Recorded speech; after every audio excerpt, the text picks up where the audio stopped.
שלום לכולם וברוכים הבאים. היום יש לנו נושא שפשוט פותח את התיאבון וגם את הראש לתרבות שלמה. אנחנו הולכים לדבר, איך לא, על רמן. אז בואו נתחיל עם שאלה ככה למחשבה. דמיינו את התרחיש הבא. אי בודד, ומותר לקחת רק מנה אחת, רק אחת. על מה הולכים? זו שאלה לא פשוטה בכלל, נכון?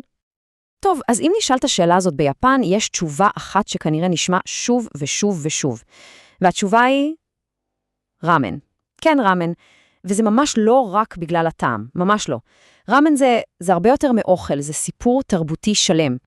אוקיי, אז בואו נצלול פנימה. כי הרעיון פה הוא שקערת רמן זה לא סתם מרק עם מטריות.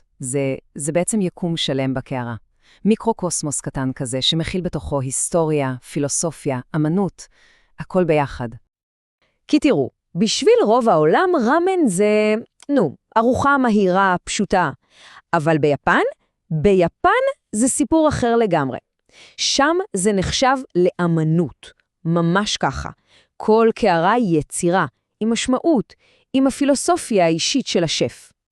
וזה הקטע המדהים באמת, כי עם כל האמנות והמורכבות הזאת, המחיר הממוצע לקערה כזאת ביפן הוא בסביבות 1,000 ין. זה פחות מ-30 שקל. תחשבו על זה רגע. יש מסעדות רמן עם כוכב משלן שעולות ככה. אוכל גורמה במחיר של ארוחה עסקית. זה פשוט לא נתפס. אז בואו נפרק את זה קצת. נתחיל מהיסוד, מהלב של הכל. וזה כמובן הציר.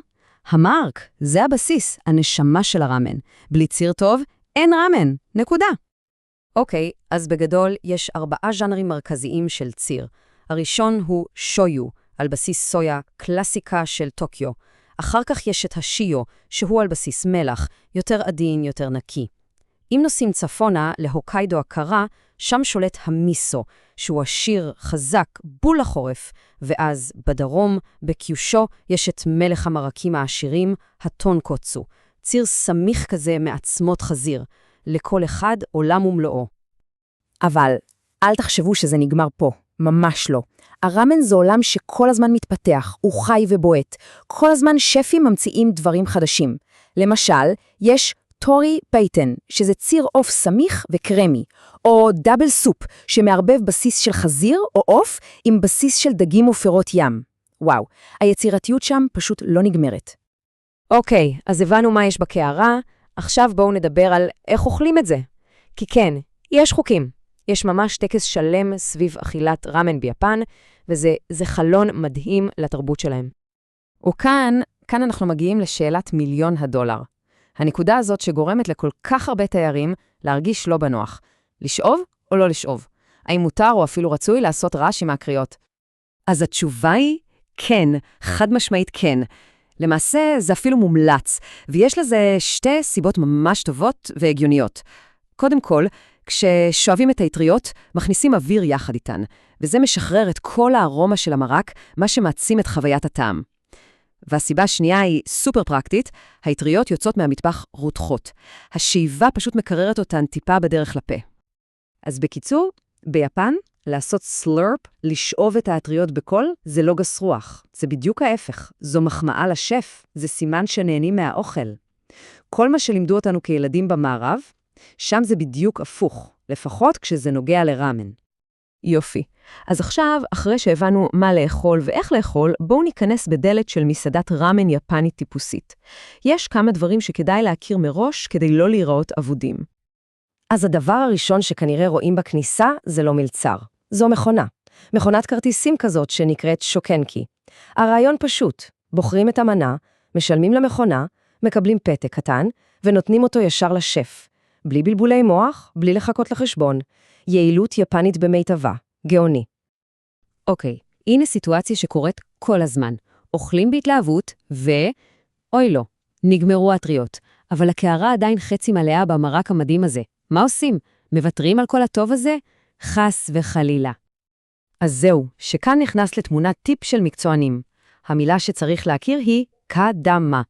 מה זה אומר? זה אומר שאפשר לבקש סיבוב נוסף של אטריות בלבד. משלמים עוד סכום סמלי, ומקבלים מנה חדשה של אטריות ישר לתוך המרק שנשאר.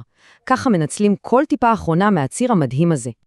וזה ממשיך. הפרטים הקטנים האלה, בהרבה מקומות, במיוחד של טונקוצו, ישאלו גם איך רוצים את האטריות. קשות, רגילות, רכות, בריקטה, פוצו, יאווה. הבחירה הזאת היא דוגמה מושלמת למושג יפני שנקרא קודאווארי, שזה אומר תשוקה על הפרטים הקטנים, חתירה לשלמות, אפילו במרקם של האטריות. עכשיו, נקודה חשובה להבהרה. צריך להבדיל בין שני דברים. יש ראמן של מסעדה, שזה מה שדיברנו עליו עד עכשיו, האמנות, היצירה, ויש את הראמן האינסטנט, המנה החמה. ביפן אלה שני עולמות נפרדים לגמרי, לכל אחד הכבוד שלו והמקום שלו, אבל הם לא אותו הדבר. והרמן אינסטנט? וואו, זה סיפור בפני עצמו. המהפכה התחילה ב-1958 עם המצאה גאונית אחת של אדם בשם מומופוקו אנדו, והיום אוכלים בעולם יותר מ-100 מיליארד מנות כאלה בשנה. 100 מיליארד. זה מספר אסטרונומי. זו ללא ספק אחת ההמצאות הקולינריות הכי משפיעות אי פעם.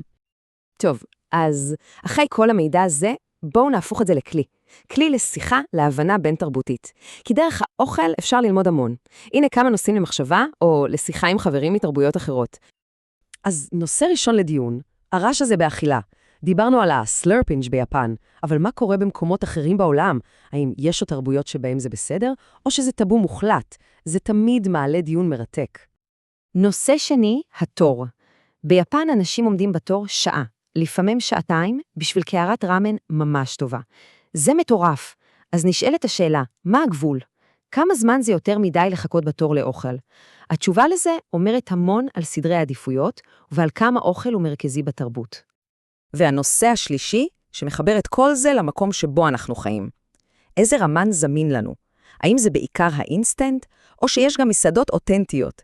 ואם יש, האם הן שומרות על הטעם המקורי, או שהן עושות התאמות לטעם המקומי, למשל פחות מלוח, יותר מתוק? זה נושא ממש מעניין. אז לסיום, אם ניקח כמה מילים מפתח, זה יהיה ציר, לשאוב, מרקם, תוספות וקדמה. אבל מעבר למילים, מה שלומדים מכל הסיפור הזה הוא שקערת ראמן היא באמת הרבה יותר מסך המרכיבים שלה.